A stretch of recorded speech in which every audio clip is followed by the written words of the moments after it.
Methylene Blue.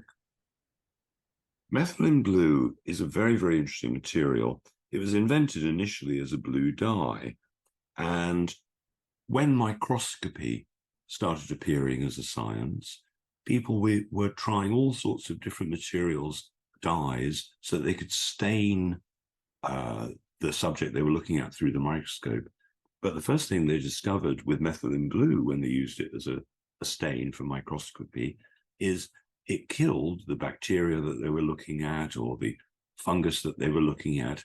And it was found to be an incredibly wonderful material to neutralize all sorts of nasty pathogens. For instance, they discovered that it was a great cure for malaria. They discovered that it could turn off cyanide poisoning.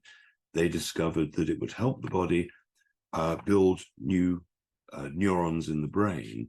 So it's been used for things like Alzheimer's, dementia, and it's recognized now as a nootropic, as material where you can grow new brain cells. It's an amazing thing. So it's been tried by loads of people over a century or more. And apart from malaria, Alzheimer's, it has been found to be used for detoxification, for a host of purposes. And I would suggest that it might be worthwhile trying it. A lot of people notice the difference in a day, that same day they notice sharpness in their thinking process. It's very interesting, and it's a metabolic enhancer.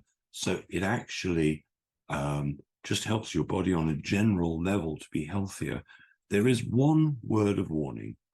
I had a client who wrote to me, and they said they'd tried it. Now, normally the initial dose is 10 drops in a glass of water, but they were feeling a bit nervous about that because they were epileptic and had getting several seizures a day.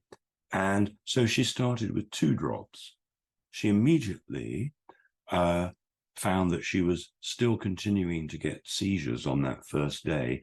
However, she realized with each seizure, as she described it, she felt the intensity was getting less and her brain was overcoming the seizures. The next day, she takes 1 drop. And when she wrote to me a few weeks later, she hadn't had another fit since, which I found very interesting. I mean, this is a one-off, so I can't say that's going to happen with other people. But I would suggest if you are getting seizures that you start with 1 drop as a maximum to start with. Thank you.